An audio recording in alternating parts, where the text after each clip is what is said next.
신사고 9-1단원 해결의 열쇠 독서 함께 보도록 하겠습니다. 이 단원에서 제시하고 있는 지문 소유냐 존재냐는 자체가 이 제목에서 지금 드러나 있죠.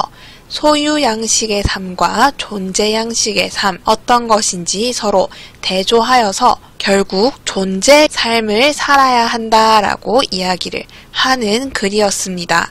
이러한 글의 내용 파악하기 위해서는 소유 양식의 삶, 그리고 존재 양식의 삶, 어떤 것인지 정확하게 파악을 할 수 있어야겠죠. 본문에서 활용하고 있는 3편의 시와 그리고 영웅에 해당하는 인물들, 이런 것들을 통해서 설명하고 있는 개념을 정확하게 이해할 필요가 있습니다. 그리고 이렇게 이해를 한 개념을 어디에 적용을 할 수 있어야 하는가? 실제 사례에 적용을 해서 이 삶이 소유 양식의 삶인지 존재 양식의 삶인지, 또 소유 양식의 삶이라면 어떠한 문제점이 있고 이를 어떻게 극복해서 존재 양식의 삶을 살 수 있을지 논의하는 단계까지 우리가 나아가야 한다는 점을 이번 단원의 목표로 꼭 기억을 하고 있으면 좋겠습니다. 그러면 본문 볼 텐데요. 본문 이렇게 소제목을 통해서 3가지 부분으로 나뉘어져 제시를 하고 있고요.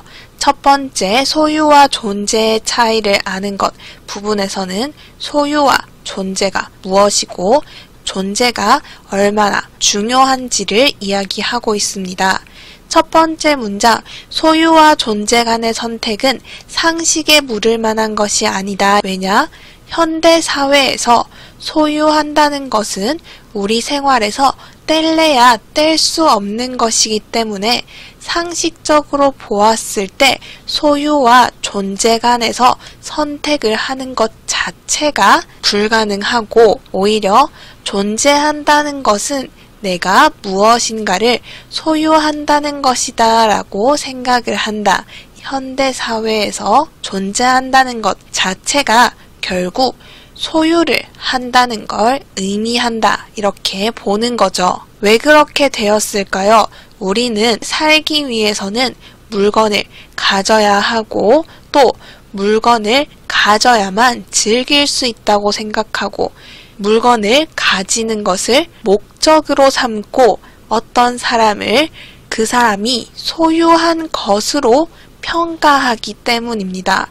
따라서 원래 소유와 존재라는 것이 선택 불가능한 것이 아니고 소유를 통해서 존재를 증명해야 하는 현대의 문화 속에서 소유와 존재 간의 선택이 불가능하다라고 보는 겁니다.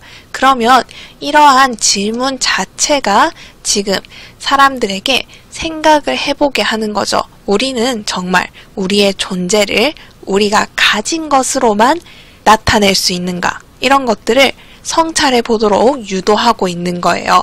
평범한 우리가, 인간이 아무것도 소유하지 않으면 그가 아무것도 아니라고 생각하는 것과 달리 위대한 인생의 스승들은 우리랑 다르게 소유와 존재 간의 선택을 아주 중요한 것으로 생각하고 실제로 소유와 존재 간에서 무엇을 선택할지 우리에게 제시를 하고 있습니다.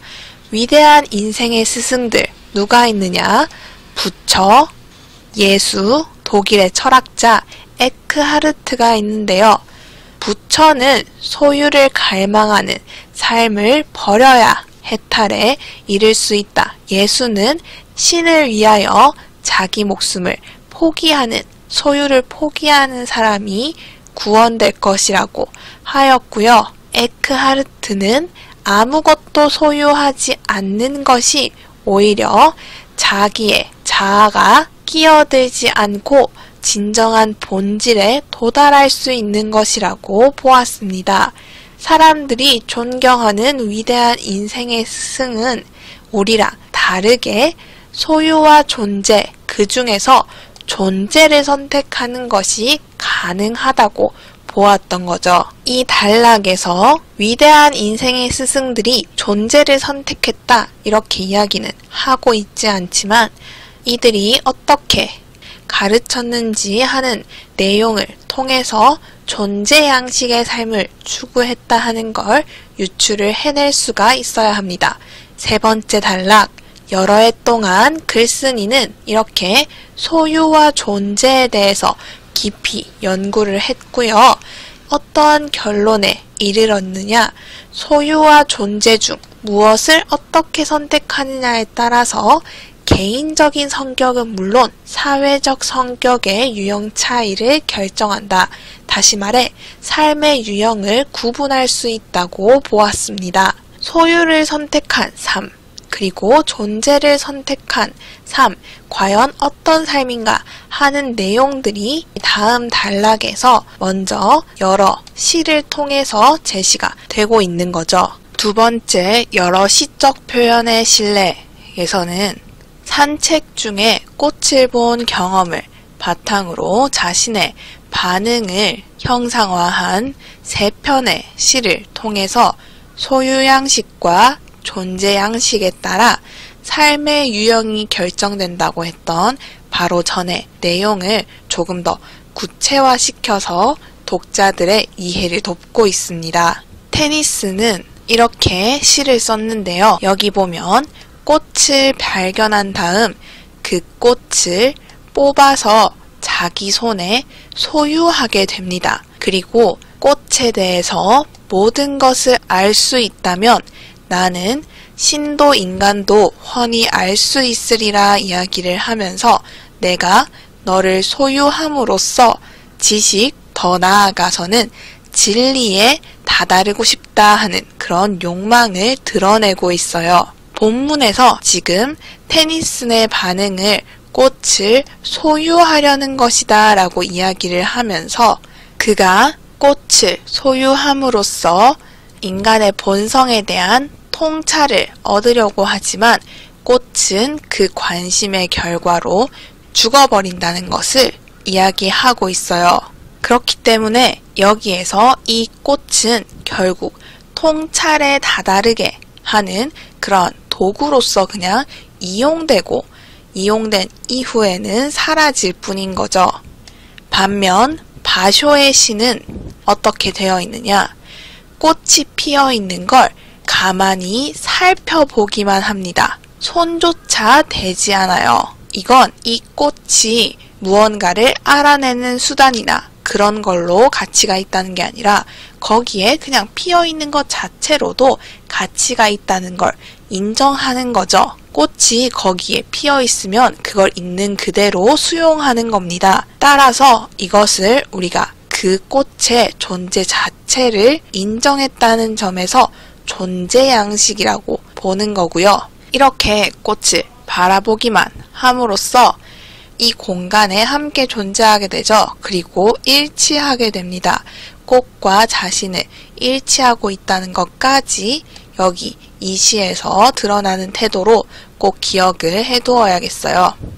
본문에서도 같은 이야기 하고 있습니다. 테니스는 결국 지식, 이해를 위해서 그 꽃을 소유하려 했지만 그 결과로 꽃은 그 자리에서 뽑혀 죽게 되죠. 파괴되고 맙니다.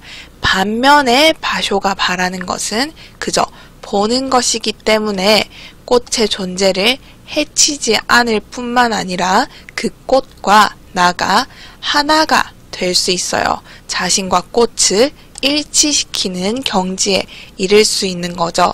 이러한 바쇼 시와 테니슨의 시, 차이점 확실하게 알아두어야 합니다. 이 시에 드러난 화자의 행위, 그리고 그 의도하고 또 작품에 드러난 태도, 자연을 이용하려고 한다, 자연과 하나가 되려고 한다 하는 것을 다른 작품과 비교해서 동일한 태도가 드러나는 것을 묻는 문제도 많이 출제가 되었어요. 특히 바쇼 시의 경우에는 우리 시조에서 흔히 드러나는 무라일체, 자연 친화와 같은 태도가 드러나기 때문에 문제 내기가 아주 좋겠죠. 세 번째 시는 괴테의 시입니다. 앞서 소유하나, 존재하나 보았죠? 괴테는 어떤 시를 지었느냐? 괴테 역시 그늘 속에서 꽃송이를 발견했습니다. 여기까지는 세 시인이 같은 경험을 했는데요. 이 꽃이 너무 아름다워서 괴테는 처음에 꽃을 꺾으려 했어요. 테니슨과 같은 방식으로 접근하려고 했습니다. 그런데 그 순간 괴테는 그 꽃을 꺾으면 시들어 버린다는 것을 깨달아요. 자신이 이렇게 아름다운 꽃을 소유하면 그 순간 꽃은 파괴되어서 이 아름다움을 잃게 되는 거죠. 괴테가 다행히 실행하기 전에 깨달은 겁니다. 그래서 어떻게 했느냐? 소유하면서도 동시에 존재하게 해요. 내가 죽이지 않고 뿌리째 파내어 집으로 가져와 자신의 정원에다 심습니다.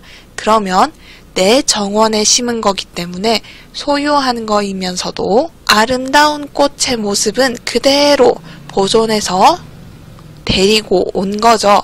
소유하면서 동시에 존재하게 한 거고요. 그 결과 계속 가지가 뻗어나가고 자꾸자꾸 결꽃이 번성하게 됩니다. 그러면 이때 괴테 행동은 소유하지 않았다는 점에서는 테니슨과 다르고요.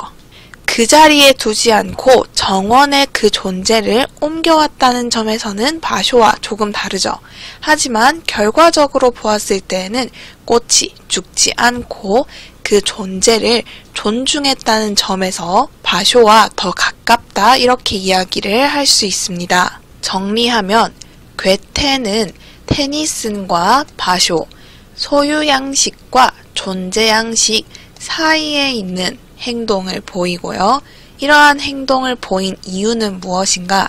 처음에는 지적 호기심이라는 소유양식에 조금 더 마음이 끌렸지만 이 생명, 다시 말해 존재 그 자체를 존중해야 한다는 걸 깨달은 거예요. 그래서 이 작품에서는 자연 탐구에 대한 괴테의 철학을 엿볼 수 있는데 테니슨처럼 단순히 자신의 지적 호기심을 만족하고 지식을 소유하려는 태도가 아니라 존중하면서도 내 호기심을 채울 수 있는 방법을 찾아야 한다 하는 거죠. 따라서 이 시를 통해 존재양식이란 무엇인가 우리가 이해를 할 수 있습니다. 어떤 것을 소유하거나 혹은 소유하려고 갈망하지도 않으면서 단지 살아있는 것을 즐거워하고 자신의 재능을 생산적으로 사용하고 세계와 하나가 되는 삶의 양식인 거죠. 존재 양식이란 무엇이다 이렇게 확실하게 정의를 내리고 있기 때문에 꼭 체크를 해두어야 합니다. 마지막 부분 안정감과 불안감인데요. 이 부분이 시험 문제의 지문으로 가장 많이 출제가 되었고요. 또 이 글에서 가장 핵심이라고 볼 수 있겠습니다. 먼저 현대인의 삶에 대해서 진단을 내려요. 우리는 태어난 순간부터 계속 소유를 통해서 삶을 이어가게 됩니다. 우리가 세계를 향해서 우리 자신을 서게 하고 세계 속에 자기 자리를 어떻게 만드느냐, 존재하기 위해서 갖고 또 가지고 또 소유하게 되는 거죠.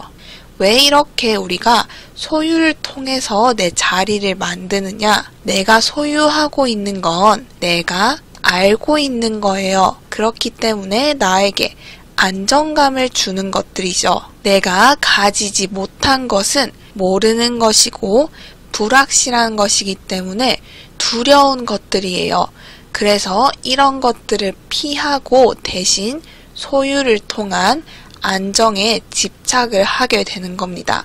그래서 심지어는 죽은 뒤의 삶, 아무도 알 수 없죠. 이 죽은 뒤의 생에 두려우니까 매장지, 생명보험, 유언 같은 것들 소유하면서 안정감을 찾으려고 하는 거예요. 죽은 뒤에 어떻게 될지 모르지만 나한텐 이런 것들이 있으니까 준비가 되어 있어. 괜찮을 거야 이렇게 위로를 하는 거죠. 그런데 모순적이게도 소유의 안정감을 느끼면서도 동시에 우리가 멋있다, 찬양하는 인물들은 어떠한 삶을 사는 사람들이냐?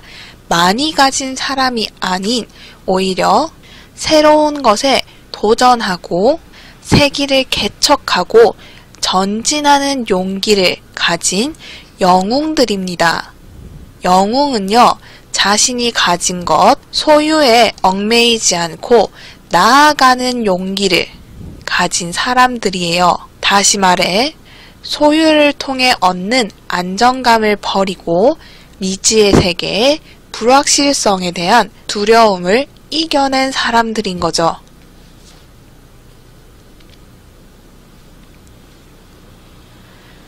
부처도 그러했고요. 예수도 그러했고요. 헤라클레스와 오디세우스 같은 이야기 속의 영웅들도 모두 이러한 삶을 산 사람들입니다. 우리는 이렇게 소유에 얽매이지 않은 사람들을 영웅이라고 찬양하면서도 우리는 소유의 안정감을 느끼고 소유에 집착하는 모순되는 모습을 보여요. 왜 우리는 영웅을 찬양하면서도 영웅처럼 살지 않으려고 하는가? 간단합니다. 영웅처럼 살려면 아까 어떻게 해야 한다 했어요. 소유한 걸 버리고 두려움 속으로 나를 몰아넣어야 해요. 하지만 우리는 이 두려움을 극복하지 못한다는 거죠. 이렇게 두려움을 극복하지 못하는 걸 우리는 이렇게 변명합니다. 우리는 영웅이 아니니까 어쩔 수 없어. 소유를 버리고 과감하게 용기 내는 건 오로지 영웅들이나 그렇게 살 수 있는 거야. 변명을 하고 자기 합리화를 한다는 거예요. 하지만 필자는 이 점을 꼬집고 있습니다. 영웅이 되는 건, 다시 말해 소유를 포기하는 건 용기가 필요한 일이 아니고 두려움 속에 나를 던지는 일이 아니라는 거예요. 오히려 두려움에서 벗어나 안정을 찾을 수 있는 길이라고 이야기합니다. 우리의 삶 돌아봅시다. 소유를 통해서 안정감을 찾으려고 하는데 안정감 찾고 있나요? 우리 모두 소유해서 행복한가요? 사실 그렇지 않다는 거예요. 무언가를 소유하고 있는 사람들은 필연적으로 반드시 불안정합니다. 왜냐? 그들이 소유하고 있는 것에 의존하고 있는데 이렇게 의존하고 있는 자신, 외부의 것, 소유하고 있는 건 언제든지 잃어버릴 수도 있기 때문이에요. 내가 소유한 게 곧 나라면 이 소유한 것 잃어버릴 수도 있는데 그걸 잃어버렸을 때 나를 증명할 수 있는 게 없고 그 일을 막기 위해서 사람들은 더 불안해하고 더 집착하게 된다 하는 거죠. 내가 가진 게 나라고 생각하니까 나의 존재를 증명하는 것들을 잃지 않기 위해서 모든 것을 걱정하게 되고요.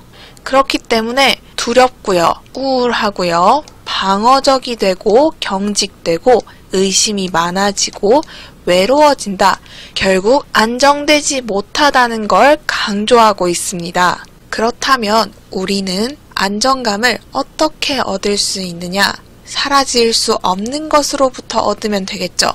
그것이 바로 존재이다. 나가 존재하는 나라고 생각하게 되면 내가 소유하고 있는 것이 아니기 때문에 아무도 나의 존재에 대한 안정감과 주체성을 빼앗거나 위협할 수 없게 되는 거죠. 내가 소유하고 있는 것이 나라고 생각할 때와 달리 나 자체가 그냥 존재하는 것이다. 나의 존재에 초점을 맞추게 되면 나의 중심이 결국 나 자신 안에 있기 때문에 나의 존재 능력이나 나의 기본적 힘의 발현 능력이 모두 나에게 근거하게 됩니다. 나가 있기 때문에 나가 능력 발휘할 수 있다. 이렇게 보는 거죠. 그렇기 때문에 존재는 실천함으로써 성장하게 됩니다. 내 속에 있는 나의 능력, 나의 힘 발현하면 이건 사라지는 게 아니고 오히려 내가 성장하게 만들어주는 거예요. 구체적으로 이성, 사랑, 예술적, 지적, 창조의 힘, 이러한 나의 존재 능력은 사람을 무력하게 만드는 병이나 고문, 그 밖에 강력한 외부적 제약이 있는 비정상적인 삶의 과정을 제외하고 정상적인 삶의 과정에서는 언제든지 보장되어 있는 것입니다. 언제든지 가능한 거예요. 물론 항상 안정적인 건 아닙니다. 존재 양식의 삶을 살 때에도 위험은 존재하지만 이러한 위험 자체도 나 자신 속에 있기 때문에 내가 나 자신 속에 있기 때문에 이러한 생각들 항상 존재하는 건 아니에요.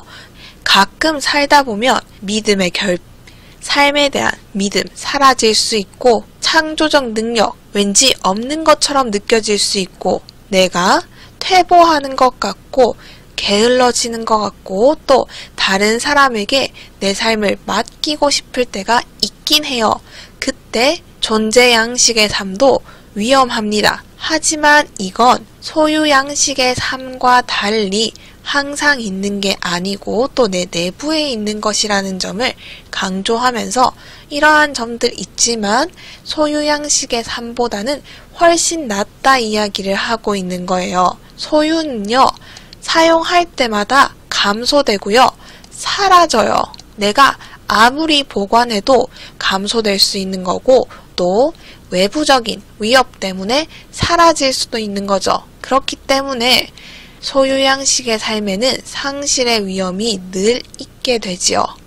그런데 존재 양식의 삶은 일단 상실의 위험이 없고 내 자신 속에 위험이 있지만 이게 늘 있는 것은 아니기 때문에 우리는 안정된 삶을 살기 위해서는 어떻게 해야 한다?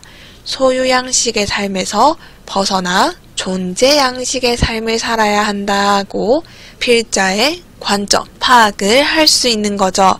이 글에서는 소유와 존재에 서로 대조되는 개념, 대비를 해서 결국 결론은 존재가 낫다, 소유를 비판하고 존재를 긍정하고 있습니다. 그러면 문제는 5번부터 함께 보도록 하겠습니다. 보기는 나에 대한 필자의 논지 전개 과정이다. A에서 D에 들어갈 가장 적절한 말끼리 짝지은 것은 되어 있는데요. 나 부분은 현대인의 삶의 방식과 그리고 영웅의 삶의 방식을 비교하면서 소유 양식의 삶의 문제점 그리고 존재 양식의 삶을 살았을 때의 특징을 설명을 하고 있습니다. 보기는 그 중에서도 소유 양식의 삶, 그러니까 현대인들이 살아가는 삶에 대해서 명료하게 잘 정리를 하고 있는데요. 우리는 태어나면서부터 삶의 부분이 무엇의 대상이 되어 왔고 되어 있는데 나를 보면 우리가 유아일 때 자기 육체와 어머니의 품만을 가지고 있을 뿐이었다라고 이야기를 하면서 점차 자신의 위치를 만들고 자신을 서게 하기 위해 갖게 되는 것들을 이야기를 하고 있습니다. 다시 말해 우리의 삶이란 소유의 삶이다 라고 이야기를 하는 거예요. 따라서 A는 소유이구나 하는 거 알 수가 있고요. 그 다음 그 소유한 것, 이것이 바로 나를 보여주는 것이 되니까 쉽게 놓을 수 없겠죠.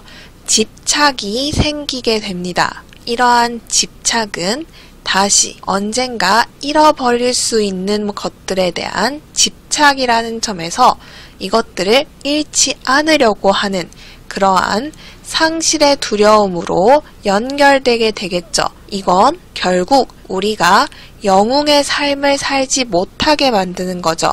이상을 향해 나아가기 위해서는 내가 가진 것들을 잃더라도 괜찮다 하는 용기가 필요한데 두려움이 너무 커서 용기가 사라진다. 그래서 5번의 정답은 A가 되겠다. 쉽게 찾을 수가 있고요. 반면에 3번 존재 양식의 삶에 대한 이해로 적절하지 않은 것은 보면서 존재 양식의 삶 함께 정리해 볼게요. 우리가 이 내용 여기에서 확인을 할 수 있습니다. 존재 양식의 삶에는 자기가 소유하고 있는 것을 잃어버릴지 모르는 위험에서 오는 걱정과 불안은 없고요. 나의 중심은 나의 자신 안에 있고요. 그렇기 때문에 나의 존재 능력, 나의 기본적 힘의 발현 능력도 모두 나 자신 안에 있어요. 이는 정상적인 삶에서는 언제나 가능하기 때문에 우리에게 안정을 가져다 주지만 병이나 고문, 그 밖에 강력한 외부적 제약이 있는 상황에서는 발현되기가 힘듭니다. 그래서 3번에 적절하지 않은 것 3번이 되겠죠. 그리고 사례에 드러나는 삶의 양식 파악하는 문제도 함께 풀어볼 텐데요. 17번 보겠습니다. 존재 양식의 삶에 해당하는 것은 되어 있는데요. 우리 방금 살펴보았듯이 존재 양식의 삶이란 나를 존재 그 자체로 정의하고요. 자신의 중심을 나 자신 안에 두는 것, 그리고 내 속에 있는 기본적인 힘들을 발현하면서 성장하는 그런 삶입니다. 또한 소유 양식의 삶과 달리 자신 외부의 어떤 것에는 의존하지 않는 그런 삶이죠. 그러면 1번 사례, 타인에게 자신을 어필하기 위해 옷을 고를 때 신중하게 고르는 모습은 나보다 타인에게 어떻게 보일지를 신경 쓴다는 점에서 중심이 나라고 보기 어렵고요. 타인이라고 보아야겠죠. 그래서 적절하지 않다. 그 다음 2번, 상대와 대화할 때 자신의 견해를 바꾸지 않고 자기 입장만을 옹호하는 태도 되어 있는데 이건 중심이 나에게 있는 것과는 달라요. 타인의 존재를 그냥 무시하는 거죠. 좀 더 확실하게 이야기하기 위해 본문에서는 제시하고 있었던 존재 양식의 정의 한번 확인해 보겠습니다. 어떤 것을 소유하지 않고 또 소유하려 갈망하지도 않으면서 중요한 것, 살아있는 것 자체를 즐거워하고 세계와 하나가 되어야 해요. 그런데 나만 생각하는 건 세계와 하나가 되었다고 보기는 조금 어렵죠. 그렇기 때문에 2번 적절하지 않다. 그 다음 3번 시험에서 좋은 성적을 받기 위해 열심히 공부하는 건 좋은 성적이라는 나의 외부의 것에 집착하는 거죠. 그렇기 때문에 3번 역시도 적절하지 않습니다. 공부를 통해 나의 능력을 키우고 성장하고자 했으면 이게 존재 양식이 될 수 있는데 성적이 좋은 성적이기 때문에 틀린 거예요. 그 다음 4번 유망한 벤처기업가가 되어 대도심에 세워진 큰 건물의 주인이 되고 싶다는 목표 되어 있는데 주인이 된다는 것 나의 소유에 지금 목표를 두고 있는 거죠. 그렇기 때문에 4번도 적절하지 않다 볼 수 있겠고요. 마지막 5번 감미로운 선율에 감동하여 동영상 촬영을 잊고 그 순간에 몰입하여 음악을 감상하는 행위. 음악을 듣는 그 순간 그 존재 자체를 긍정하고 또 몰입했다는 점에서 세계와 나를 일치시켰다고 볼 수 있겠죠. 그렇기 때문에 5번이 적절하다 볼 수 있습니다. 이렇게 삶의 양식 판단하는 문제는 행위 자체도 중요하지만 그 행위의 목적이 무엇인지 파악하는 게 중요합니다. 그냥 수업 내용을 기록하고 암기하는 습관만 보면 사실 긍정적인 습관이라고 볼 수 있죠. 그렇기 때문에 이걸로 파악을 해선 안 되고 우리가 그 목적을 꼭 살펴야 한다 하는 걸 기억을 해두면 좋겠습니다. 그러면 여기까지 9-1단원 함께 보았고요. 모든 자료는 나무아카데미 홈페이지에서 이용하실 수 있습니다. 채널을 구독하시면 더 많은 정보를 이용하실 수 있습니다. 감사합니다.